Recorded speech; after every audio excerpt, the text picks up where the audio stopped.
Hello everyone and welcome. I'm so happy to have you with me this morning. We're going to be making some pockets this morning, and we're going to do it in a mini mass making way. And what I mean by that is we're going to make 3 at a time, not 100.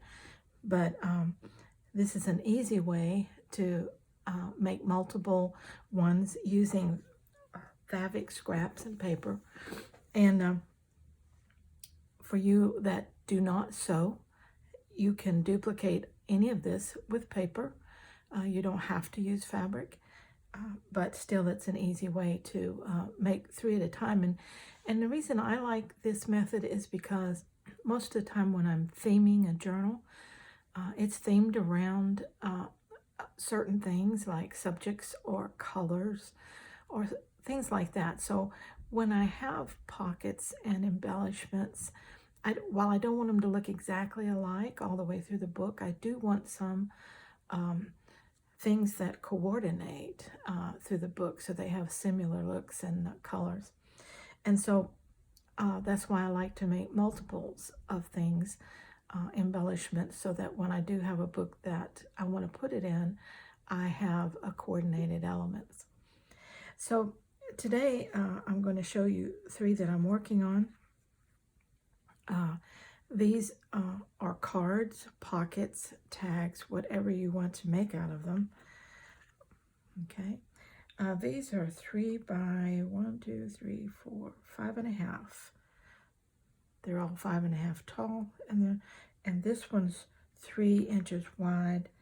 This one's 3 inches. This one is 3.5. And so you can see you can get 3 good-sized elements out of this system here. So each one looks a little bit different, and but they all have the fabric embellished pockets. As you can see, those are with the same elements, but they have a little different design on each one.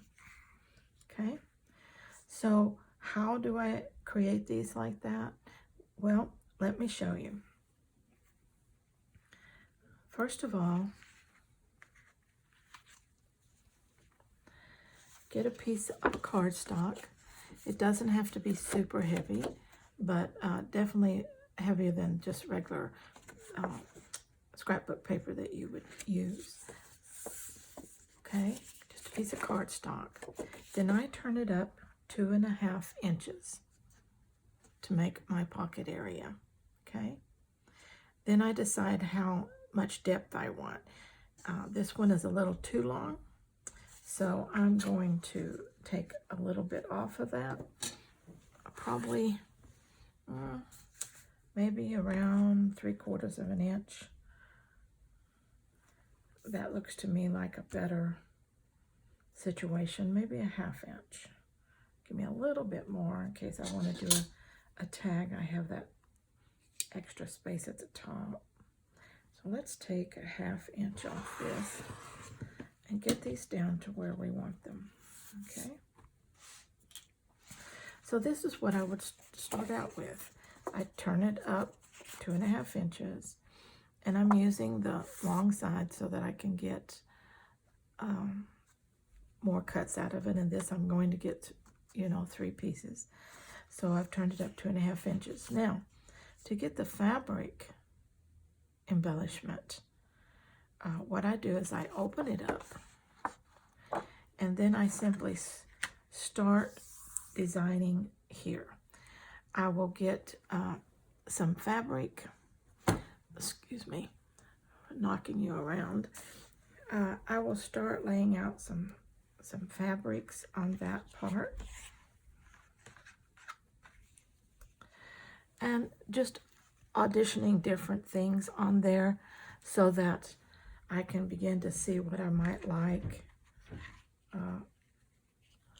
put together here. You can get kind of the feel of this as things are going on. It's kind of like collaging fabric on each other as you go along. If you can see that, if you can envision these, let me lay these out for you.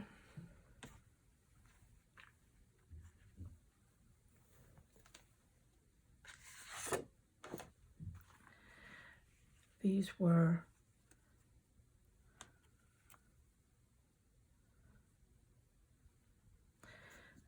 this was the piece I was working on.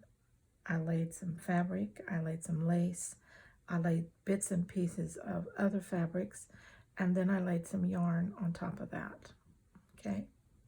When I got that all laid out on just this section, this turn-up section, then I took it to my machine and I did a wave stitch.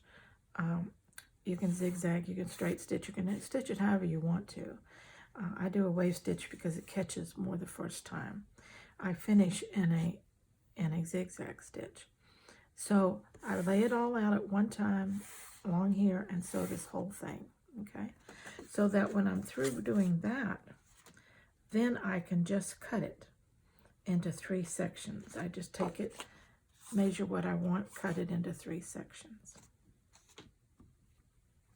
I have one laid out here that I'm currently working on. This is one that has been, again, fabric collaged on that turn-up section. And then I have cut the pieces that I want out of it. All right, this one's not sewed yet. So if I take it and the fabric part is sewed, the finishing part is not. So if I take it now and I turn it up, I can see what's going on here with these pieces. Now, in order to make them a little bit different, this one I'm going to leave alone and simply punch a hole in it and put a ribbon in it, and it will be a tag when I'm done. This one I just came along and glued another piece of paper at the top just to give me a different look, and I'm going to trim off the excess of that. I just stuck it on with some glue stick just so it'll stay there and won't move while I'm sewing it down.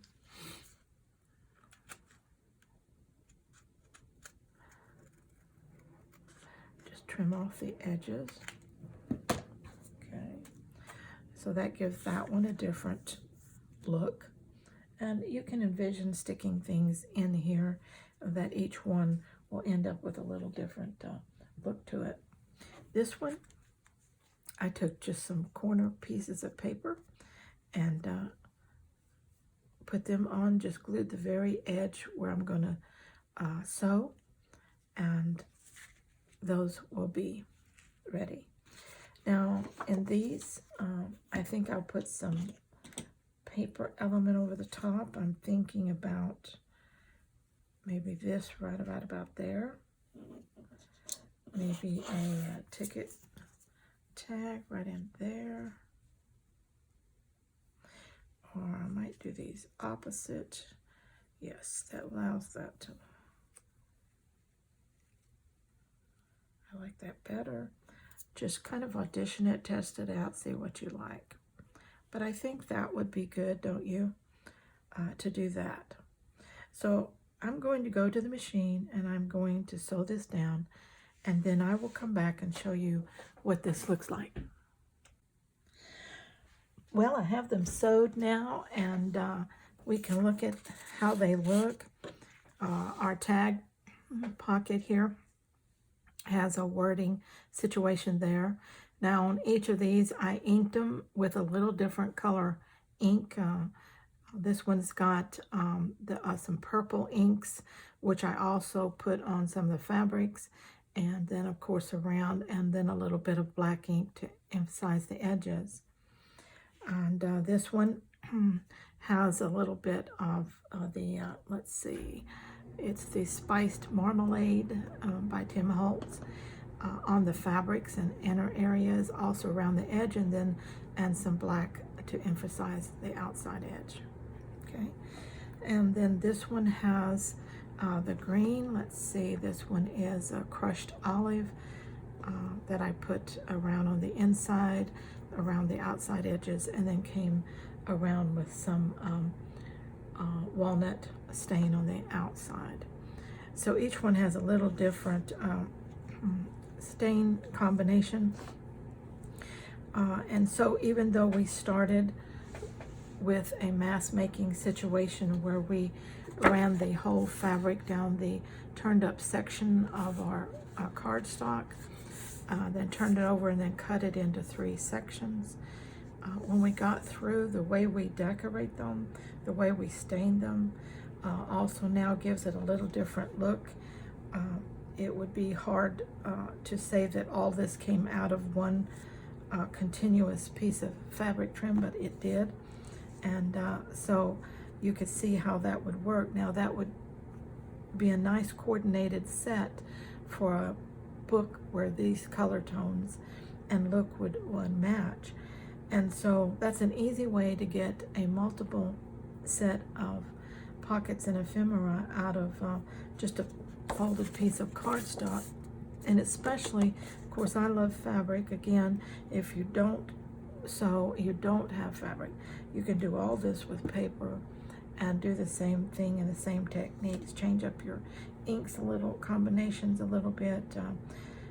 Just do something a little different on each one. Decorate the backside a little different so that they don't look exactly alike, okay? All right, I hope you enjoyed that, and it's something that you'll try for yourself. I love these. Before I go, let's see what they would look like in a book. My working book here, it's getting a little frazzled, but he still works. It's where I test everything out, see if I like it or not. And so that's what that would look like on a page like that. Okay. Isn't that pretty? I love that.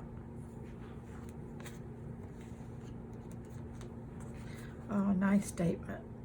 Really nice statement. Okay. So the pockets look really good there. Let's try some of the tag situation. That looks great there, doesn't it? Yeah, it does. So that looks good. All right, so we see that that'll work, and again, they make a good sized embellishment for your book. So enjoy. Bye-bye.